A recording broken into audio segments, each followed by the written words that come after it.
সালামু আলাইকুম গাইস, আশা করছি ঘুরতে ঘুরতে মতলব উত্তর স্যাঙ্গার চর পিছনে মোহনপুর যে মেঘনা মেঘনা খুব সুন্দর ভিউ। Wow, first class. সবাই কেমন আছেন আপনারা? সবাই ভালো আছেন ভাই? দোয়া করবো সবাই আমার জন্য, আমি দোয়া করি আপনাদের জন্য।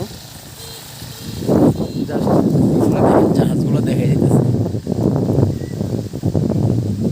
ফার্স্ট ক্লাস একটা জায়গা, খুব সুন্দর খুব সুন্দর আলহামদুলিল্লাহ। লিপিয়ার গাছগুলো দেখেন।